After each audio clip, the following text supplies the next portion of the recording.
I will not describe it in terms of an analogy with something familiar. I'll simply describe it.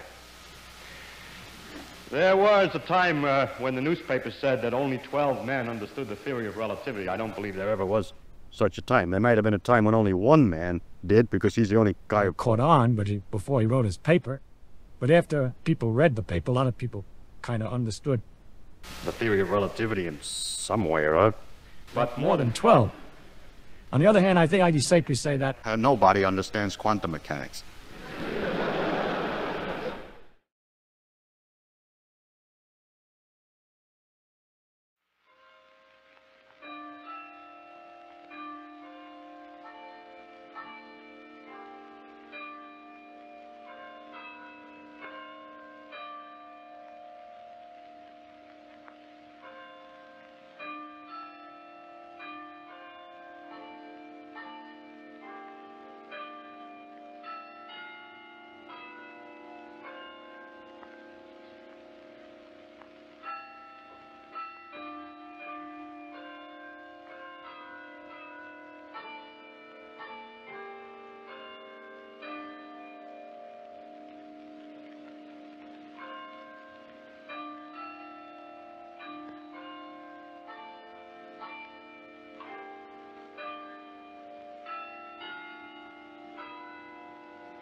In the beginning of the history of experimental observation or any other kind of observation on scientific things, it's intuition, which is really based on just experience with everyday objects, that suggests reasonable explanations for things.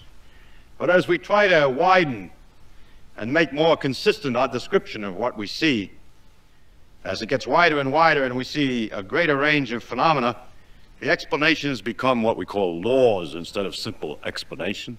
But the one important odd characteristic is that they often seem to become more and more unreasonable, and more intuitively far from obvious. To take an example is the relativity theory, in which, for instance, the proposition is that if you think that two things occur at the same time, that's just a subjective opinion. Someone else could conclude that those two events, one was before the other, and that simultaneity is merely a subjective impression. Now, there's no reason why this should be otherwise, really. The things of the direct everyday experience involve large numbers of particles, or involve things moving very slowly, or involve other conditions that are very special and represent, in fact, a very limited experience with nature. It's a small section only that one gets of natural phenomena from a direct experience. It's only through the refined measurements and careful experimentation that we can get a wider vision. And then we see unexpected things. We see things that are far from what we would guess. We see things that are very far from what we could have imagined. And so our imagination is stretched to the utmost, not as in fiction to imagine things which aren't really there. But our imagination is stretched to the utmost just to comprehend those things which are there. And it's this kind of a situation that I want to talk about tonight. Start, for instance, with the history of light. At first, light was seen to behave, that would appear to behave very much like a rain of particles, of corpuscles, so like rain. Bullets from a gun, same idea. Then with further research, it was clear that it was not right, but that light actually behaved like waves, like water waves, for instance. And then in the 20th century, on further research, it appeared that light actually behaved in many ways, again, like particle. In the photoelectric effect, you could count these particles, they're called photons now, and so forth. Again, electrons, when they were first discovered, behaved exactly like particles, bullets, very simple. Further research showed, in electron diffraction experiments and so on, that they behave like waves. And as time went on, there was a growing confusion in the question of how the things really behave, the waves or particles or waves, but everything looked like both.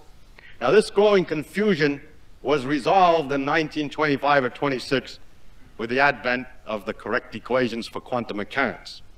And now we know how the particles, how the electrons and how light behave, but what can I call it? I can't say they behave like a particle wave, or they behave in typical quantum mechanical manner. There isn't any word for it. If I say they behave like particles, they give the wrong impression. If I say they behave like waves, they behave in their own inimitable way, which technically could be called the quantum mechanical wave. They behave in a way that is like nothing that you have ever seen before. Your experience with things that you have seen before is inadequate, is incomplete. The behavior of things on a very tiny scale is simply different.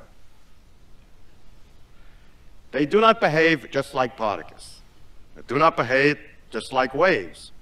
Atoms do not behave like weights hanging on a spring and oscillating, nor do they behave like miniature representations of the solar system with little planets going around in orbits. Nor does it appear to be somewhat like a cloud or fog of some sort surrounding the nucleus. It behaves like nothing that you've seen before. Well, there's one simplification. At least electrons behave exactly the same in this respect as photons. That is, they're both screwy, but in exactly the same way. How they behave, therefore, takes a great deal of imagination to appreciate, because we are going to describe something which is different than anything you know about. This, in that respect at least, makes this perhaps the most difficult lecture of the series, in the sense that it's abstract, in the sense that it is not close to experience.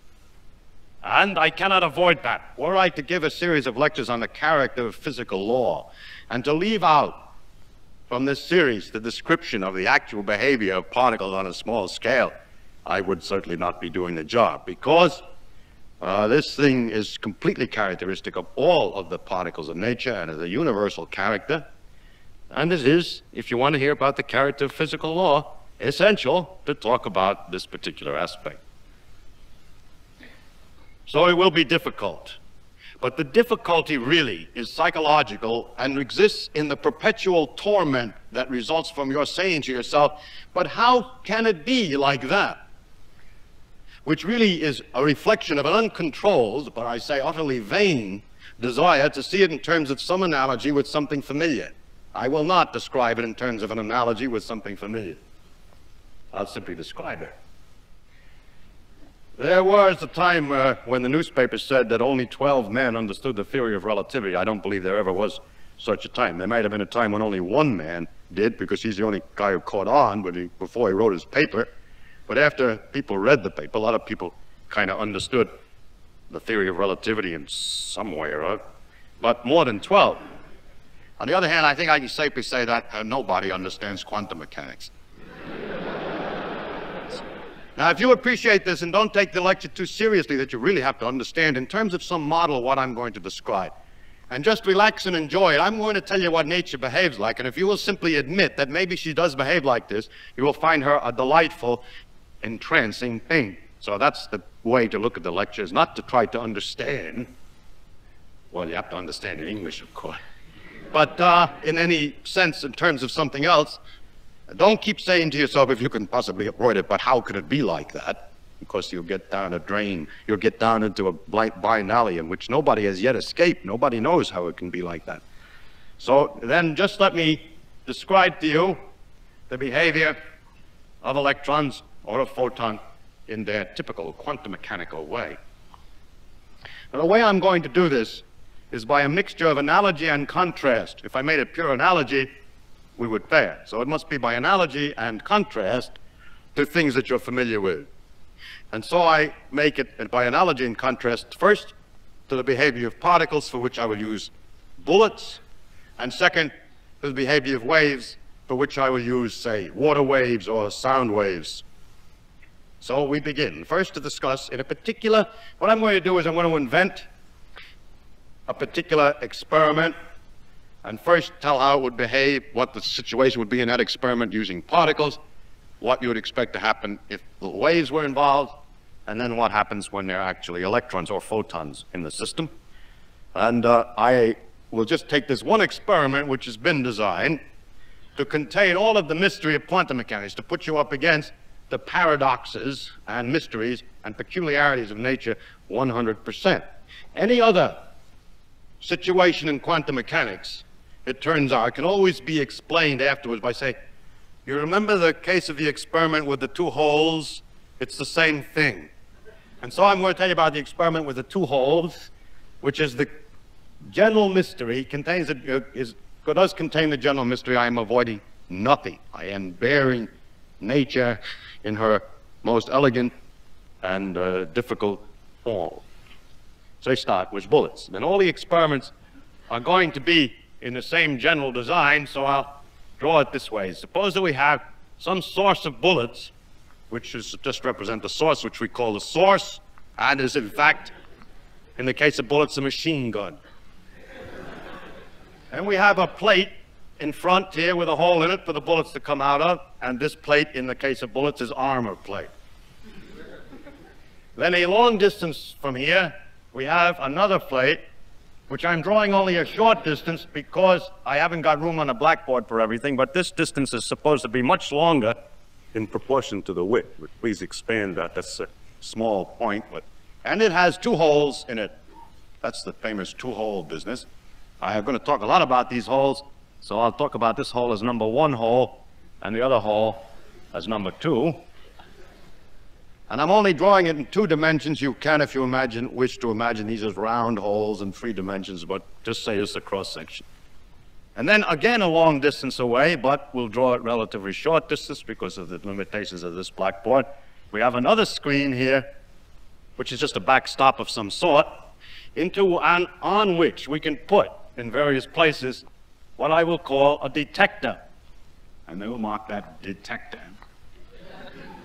which in the case of the bullets is a box of sand into which the bullets will be caught, and we can count them.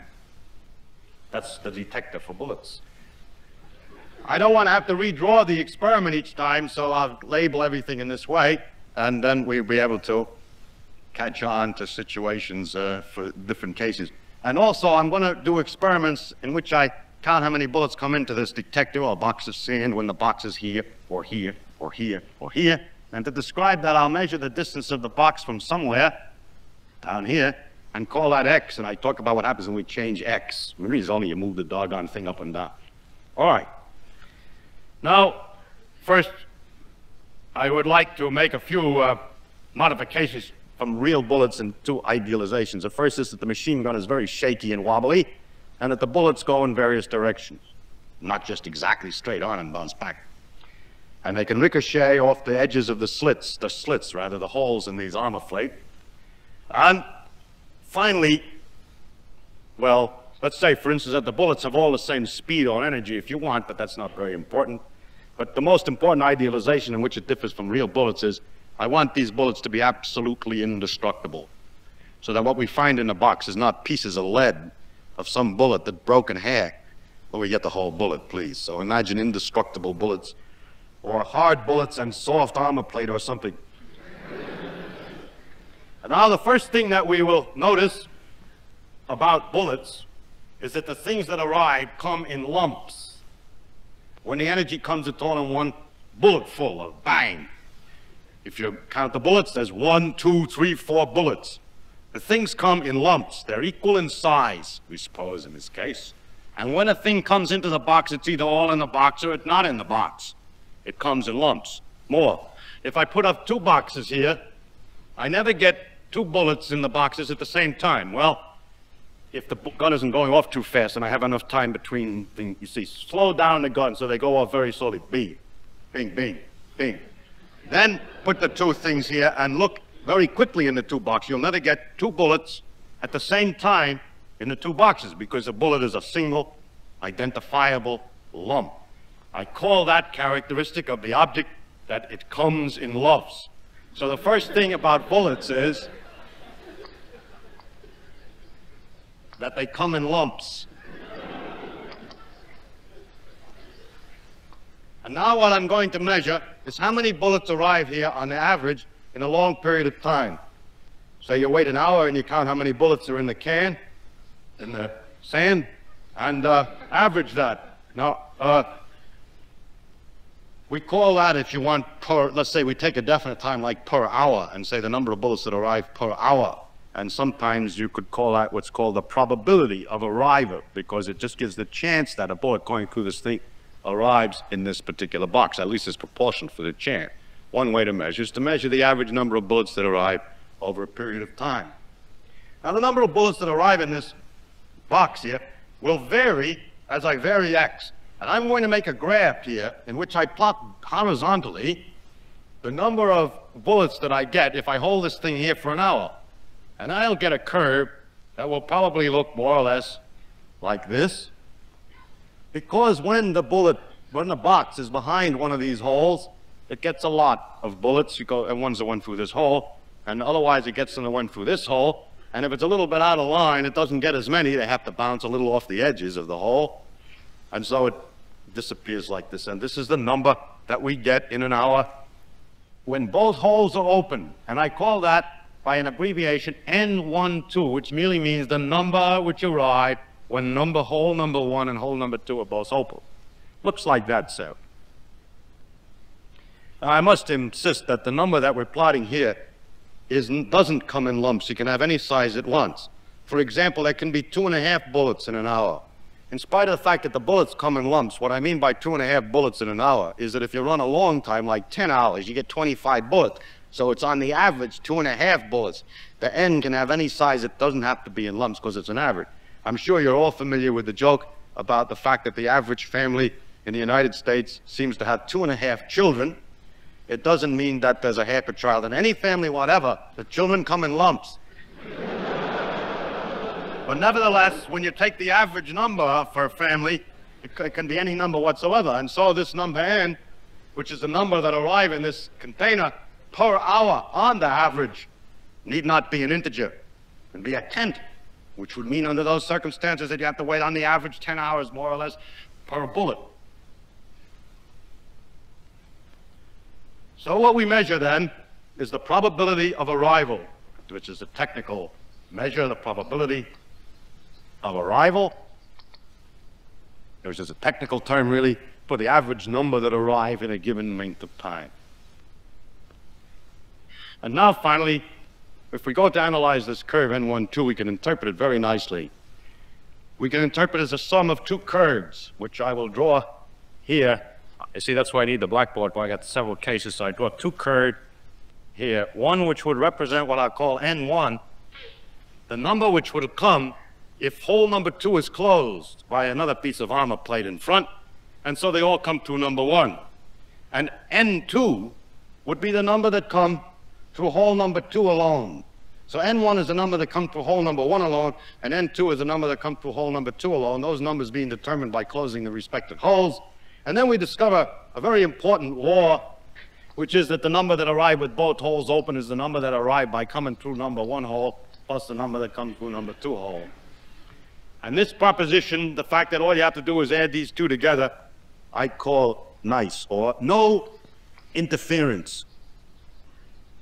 That is, what you get from the two holes open is the same as you get by simply adding each hole separately. That's for bullets done. We're done with bullets. All right, I begin again. This time with water waves. Here is standing some kind of a big mass of stuff which is being shaken up and down.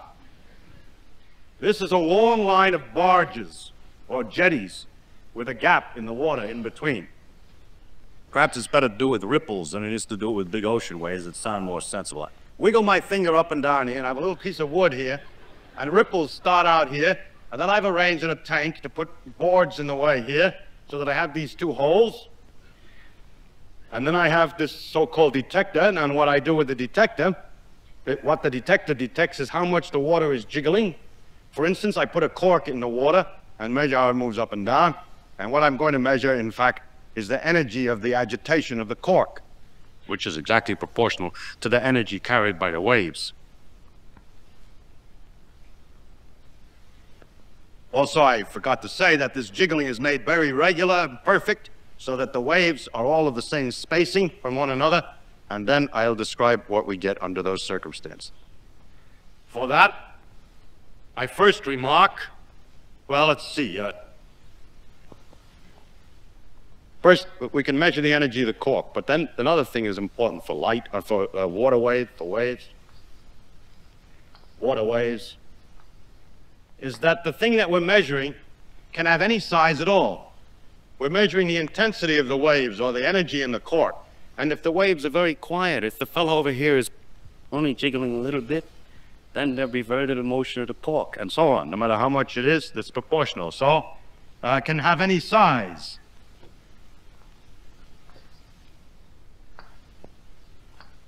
It doesn't come in lumps. It's not all there or enough. And what we're going to measure is the intensity of the waves, which, to be precise if you want, is the energy generated by the waves at a point. And now what happens if we measure the intensity, which I'll draw on a third curve here, which I'll call I to remind you it's an intensity and not a number of particles of any kind, and I12, when both holes are open, is a curve that looks something like this. Rather an interesting, complicated looking curve, which ought to be symmetrical. I didn't do too badly, actually. Very complicated looking curve. That is, if we put the thing in different places, we get a very, very different intensity, which varies very rapidly in a peculiar manner. And you're probably all familiar with the reason for that. The reason is that the ripples, as they come out of here, have crests and troughs spreading from here. And they have crests and troughs spreading from here. Now, if we're at a place which, say, is exactly in between these two things, so that the two waves arrive at the same time, the crests will come on top of each other, and there'll be plenty of jiggling, which is the exact opposite of this curve.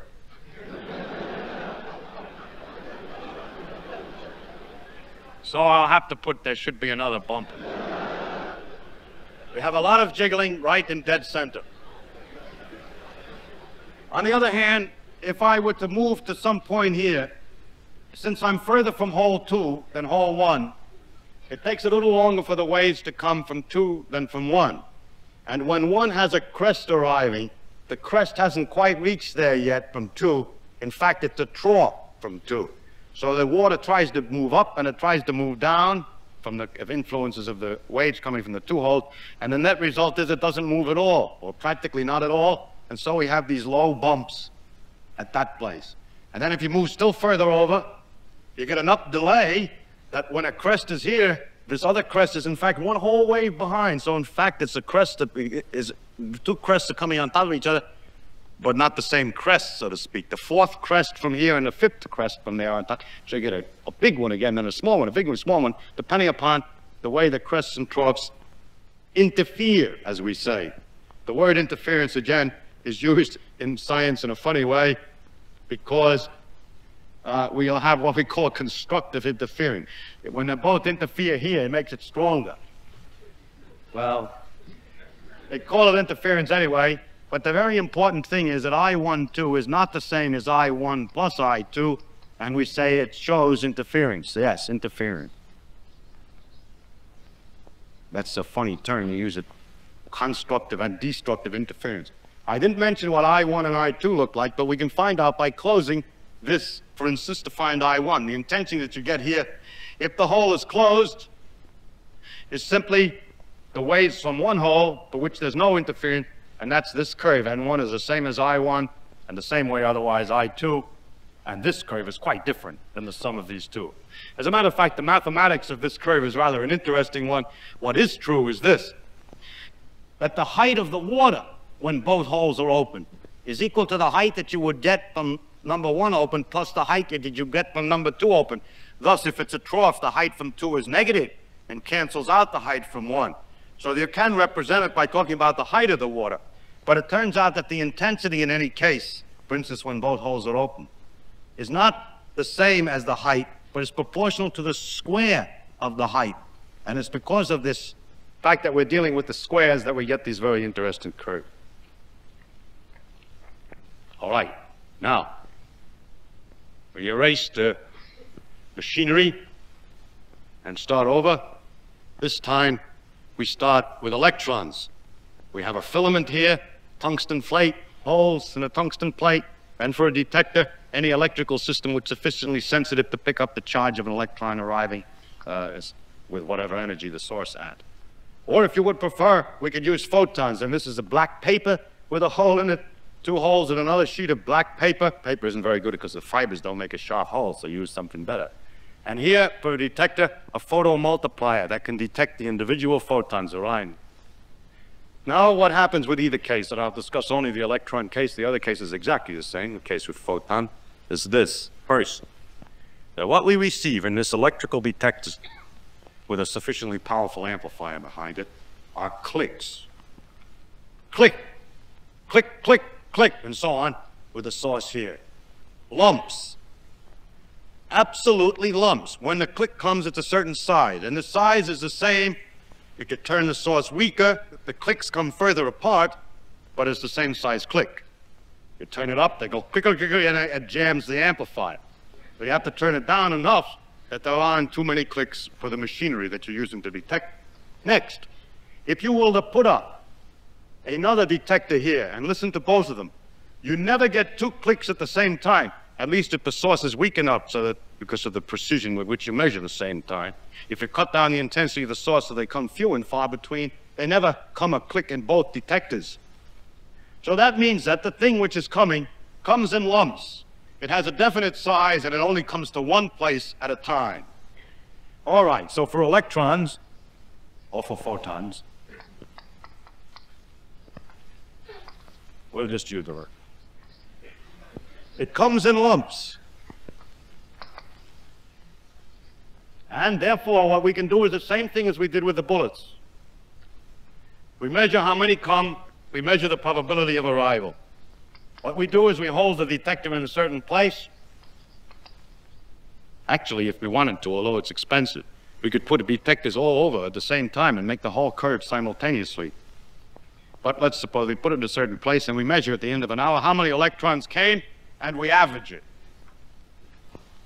By the way, if I put detectors all along the back here, when one comes, it comes into one, but not the others. It just one goes off, then the other goes off, then it goes off, then that one goes off, so on. Just like the bullets. And we measure then the probability of arrival of the electrons. And what do we get? The number of electrons that arrive, the same kind of an N12 as before. This is what we get for N12.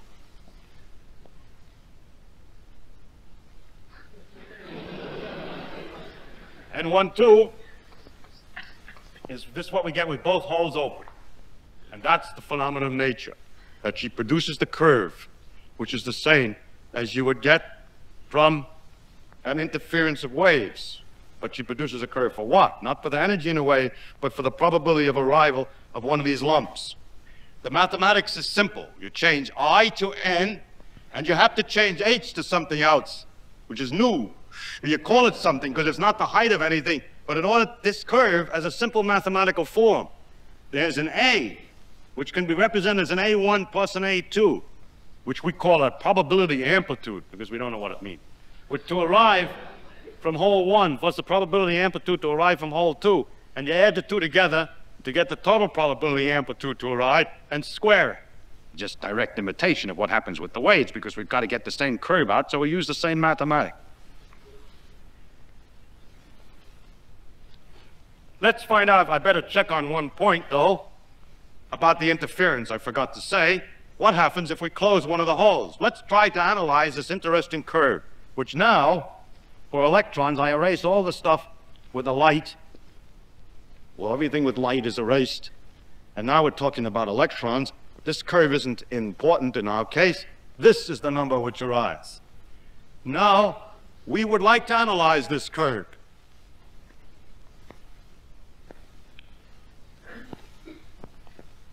And we try this. We say maybe it comes, we can analyze this by thinking that the electrons come through this hole or through the other.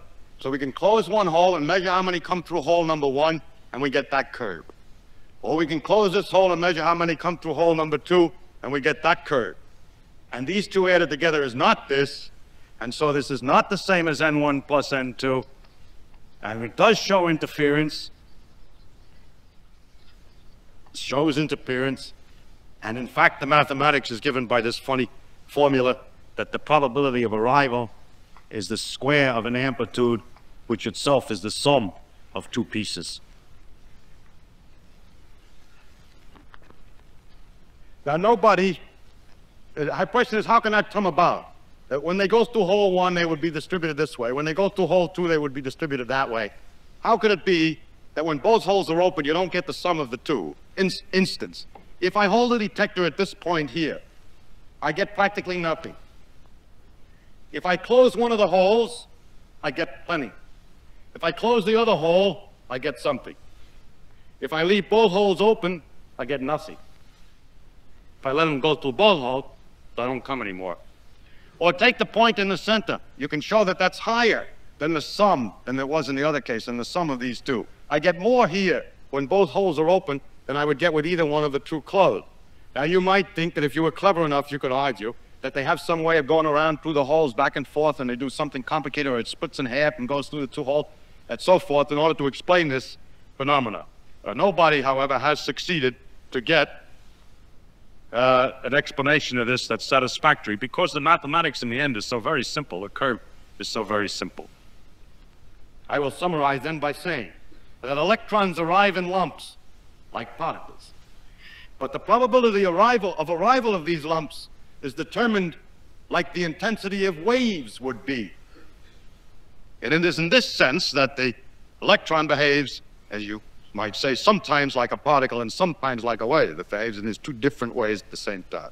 And that's all there is to say.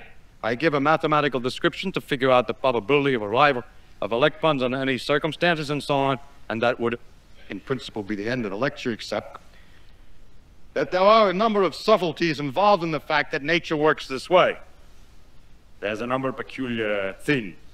And I would like to discuss those peculiarities because they may not be self-evident at this point. So to discuss the subtleties, we begin by discussing a proposition which we would have thought to use since these things are lumps. Since what comes is always one complete, which I'll call an electron, one complete lump, one complete electron, it's obvious that it's reasonable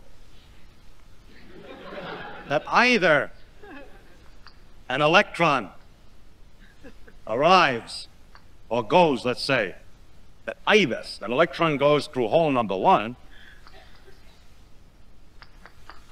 or it goes through hole number two. That seems like it goes through hole number two. That seems very obvious that it can't do anything else if it's a lump. And I'm going to discuss this proposition, so I have to give it a name. I'll call it Proposition A.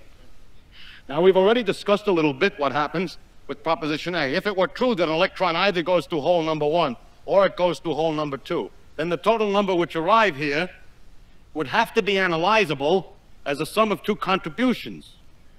The total number which arrive here will be the number that come here via hole one plus the number that come via hole two. And since this curve cannot easily be analyzed as a sum of two pieces in such a nice manner, and since the experiments which determine how many would have arrived, if only hole number one were open, don't give the result that this number is the sum of these two, it is obvious that we should conclude that this proposition is false. It is not true that the electron either comes through hole number one or hole number two. Maybe it divides itself in half temporarily and so on. So Proposition A is false. That's logic. Unfortunately, or otherwise, we can test logic by experiment. And so we just have to do to find out whether it's true or not that the electrons come through hole one and hole two, or maybe they go around through both holes or they split up and so. All we have to do is watch them. Watch them, we need light. So we put back here behind the holes a source of light. It's very intense light. Light is scattered by electrons, it is bounced off electrons. And in other words, you can see electrons if they go by if the light's strong enough. So we stand back here and we look to see whether we see, when the electron is counted here, a flash, or have seen the moment before the electron's counted here, a flash behind hole one or a flash behind hole two, or maybe a sort of a half flash in each place at the same time. Because we're going to find out now how it goes by looking. Well, you turn on the light and look. And lo, you discover that you see flashes behind either one hole or the other hole every time you get a count here. Every time there's a count here, you see a flash behind number 1 or behind number 2. What you see is that the electron comes 100% complete through hole 1 or through hole 2. When you look, kind of a paradox. Or let's squeeze nature into some kind of a difficulty here. I show you what we're going to do, see? We're going to keep the light on, we're going to watch. And you're going to count, we're going to count how many electrons come through. And we're going to make 2 columns. I'll watch the holes very carefully while you please count how many are arriving in the detector. All right, you say, 1 arrived. I said, I saw that when it went for hole number 1. Well, we put here 2 columns, which is column 1 for number 1 hole and number 2 hole. And every time you get one, you tell me you got one. I have seen it, of course. And I say either number 1 or 2. The first one was 1. What's the next one? Number 2. All right. Number 2. Number 2. Number 1. So on. So as we watch the electrons, as I watch the electrons, for every one that you count, I can separate them experimentally into 2 columns. Them what have arrived via hole 1, and those, I know the English is right, I'm just trying, that arrived via hole 2. So the number, the total number that arrives, well, first, what does this column look like when you add it all together for different positions here, which is just the number that is supposed to come through 1. I watch behind 1. Now what do I see? I see this curve. That number column is distributed this way. Just like we thought when we closed hole 2. Works the same way whether we're looking or not. If we close hole 2, we get the same distribution in those that arrive as if we are watching. And likewise, the number in this column that is supposed to arrive via hole number 2 is also this simple curve. Now look, the total number which will arrive has to be the total number. I'm just counting little marks. It has to be the sum of this number plus that number. The total number which arrived absolutely has to be the sum of these 2. It has to be distributed this way. I said it was distributed this way. It's distributed this way. It really is, but it has to be. It is. It's distributed this way. If then we mark with a prime the results when a light is lit, prime means with a light lit, then we find N1 prime is practically the same as N1 without the light, and N2 prime is almost the same as N2. But the number that we see when the light is on is equal to the number that we see through 1 plus the number that we see through 2. This is the result that we get when the light is on. In other words, we get a different answer whether I've turned on the light or not. If I have the light turned on, this is the distribution which you measure over here. If I turn off the light, this is the distribution that you measure over here.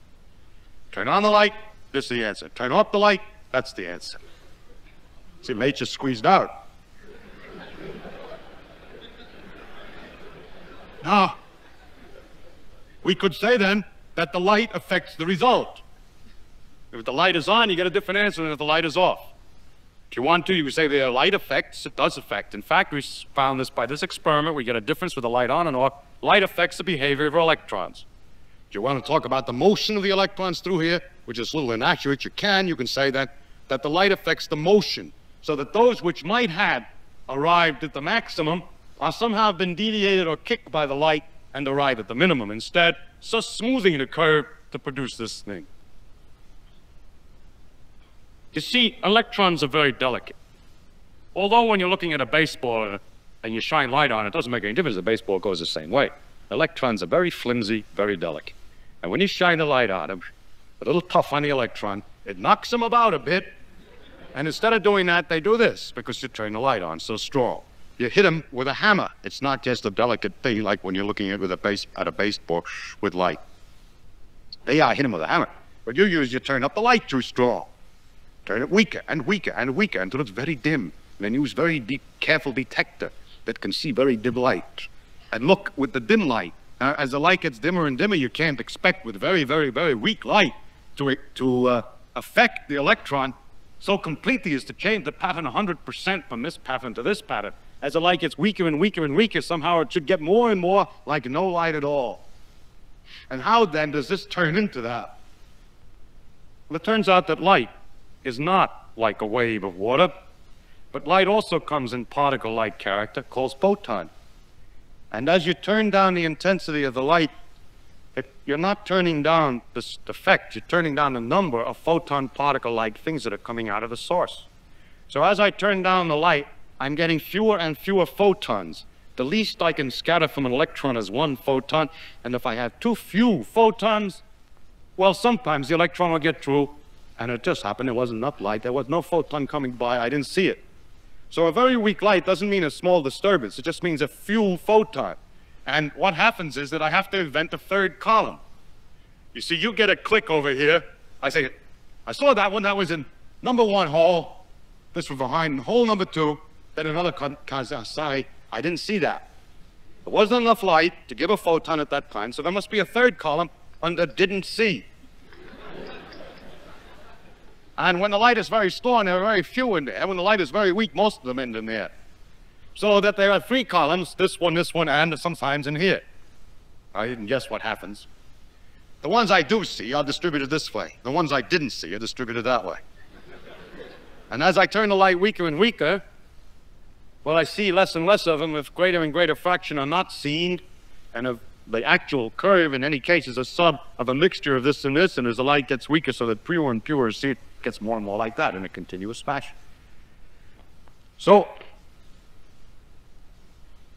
in this case, if the electrons are not seen and nothing bounced off the light under those circumstances, you get this complicated pattern for those electrons which were not seen. The ones in the column didn't see are exactly distributed in this complicated way, and the other 2 columns are in these 2 ways here.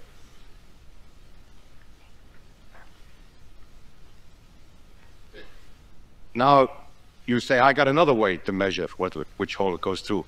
And I'm sorry I haven't got enough time to discuss a large number of different inventions that you might have to find out which hole the electron went through and what happens in each case. It always turns out, however, that it's impossible to arrange the light in any way so that you can tell through which hole the thing is going without disturbing the pattern of arrival of the electrons from this form to this form, without destroying the interference. And not only light, but anything else. You use neutrinos, you use anything. There's a principle that's impossible to do it. You can't, if you want, invent a way to tell which hole the electron is going through.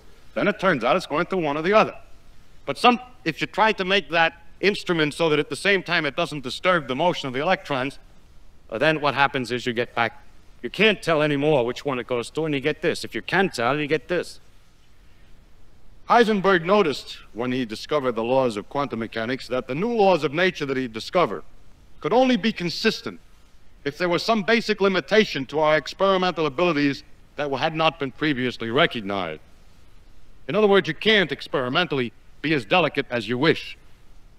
And he proposes uncertainty principle, which stated in terms of our experiment as the following. He's stated in another way, but they're exactly equivalent. You can get from one to the other, but unfortunately I haven't time to explain that. But in our experiment, his uncertainty principle would be stated in this manner. It is impossible to design any apparatus whatsoever to determine which hole the electron passes. I'm the one that succeeds in determining which hole the electron passes, through which hole the electron, which can determine through which hole the electron passes. That will not at the same time disturb the electron enough to destroy the interference pattern. And no one has found a way around this. And I'm sure you're all itching with inventions as to methods of detecting which hole the electron went through. But if each one of them is analyzed carefully, you'll find out there's something the matter with it, and that if, without disturbing the electron, you think you could do it. But it turns out there's always something the matter, and you can account for the difference in the patterns due to the disturbance of the instruments used to determine to which hole the electron comes. Now, this, therefore, is a basic characteristic of nature and tells us something about everything. If a new particle is found tomorrow, the kaon, actually it's already been found, something, give it a name, let's say a kaon, and I use kaons to interact with electrons to determine which hole the electron is going through, I already know ahead of time, I hope, enough about the behavior of the kaon to say that it cannot be of such a type that I could tell through which hole the electron would go without at the same time producing a disturbance on the electron to change the pattern from here to here. So that the uncertainty principle is used as a general principle to guess ahead at many of the characteristics of unknown objects. They are limited in their character. Well then, let's go back. What about this proposition A? Does it go either one hole or the other, or not? Well, physicists have the convention, a way of avoiding the pitfalls which exist, and they make their game, their rules of thinking as follows. That if you have an apparatus which is capable of telling which hole the electron goes through, and you can have such apparati, then one can say that it either goes through one hole or the other. And it does. When you look, it always is going through one hole or the other when you look. But when you do not try to determine, or you have no disturbance, no apparatus there to determine through which hole the thing goes, under those circumstances, you cannot say that it either goes through one hole or the other. You can always say it, provided you stop thinking immediately and don't make any deduction from it. We prefer not to say it, rather than to stop thinking at the moment. In other words, when we don't look, we can't say through which hole it's going, but if you try to look to see, you'll find it always goes through one hole or the other. Still, to conclude that it goes either through one hole or the other when you're not looking is to produce an error in prediction. And that is the logical tightrope on which we have to walk if we wish to interpret nature. This proposition that I'm talking about is more general. It's not just for two holes. It's a general proposition reads something like this, that the probability of any event in an ideal experiment, that's just means that when everything is specified as well as it can be, the probability of an event is the square of something, which I call A here, is called the probability amplitude. And when an event can occur in several alternative ways, the probability amplitude is A number, is the sum of the A's for each of the various alternatives. And finally, if an experiment is performed which is capable of determining which alternative is taken, the probability of the event is the sum of the probabilities for each alternative. That is, you lose the interference. Now, the question is, how does it really work? What machinery is actually producing this thing? Well, nobody knows any machinery. Nobody can give you a deeper explanation of this phenomenon than I have given. That is a description of it. They can give you a wider explanation in the sense that they can do more examples to show how it's impossible to tell which hole it goes through and at the same time not destroy the interference pattern. They can give a wider class of experiments than just the two-slit interference experiment and so on, but there's just repeating the same thing to drive it in. It's not any deeper, it's only wider. The mathematics can be made more precise. You could mention that they're complex numbers instead of real numbers and a couple of other minor points which have nothing to do with the main idea. And the deep mystery is what I described. And no one can go any deeper today, but only wider.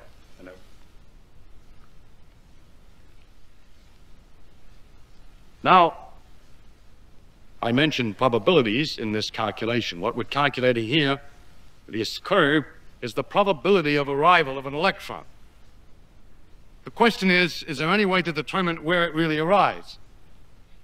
We are not averse to using the theory of probability, that is calculating odds, when a situation is very complicated. You throw up a die and it spins so many times in the air with the various resistors and atoms and all this complicated business that we're perfectly willing to allow that we don't know enough details, and so we calculate the odds that the thing will come this way or that way.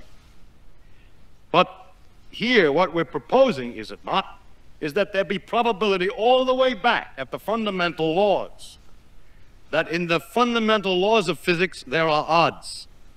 For example, suppose that I have an experiment so set up that with the light out, I get this interference situation and know that. Then I say that with the light on, I can't predict through which hole it will go. I only know that each time I look, it'll be one hole or the other. But there is no way to predict ahead of time through which hole it goes. The future, in other words, is unpredictable. It is impossible to predict in any way from any information ahead of time through which the thing will go, or which hole it will be seen behind.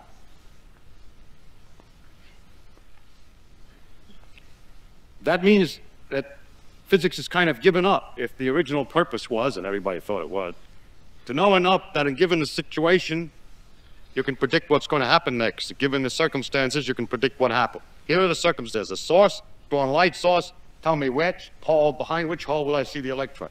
You say, well, the reason you can't tell through which hole you're going to see the electron is it's determined by some very complicated things back here. If I knew enough about that electron, it has internal wheels, internal gears, and so forth, that the fact, and that this is what determines through which hole it goes. So it's 50-50 probability because like a die, it's set sort of at random.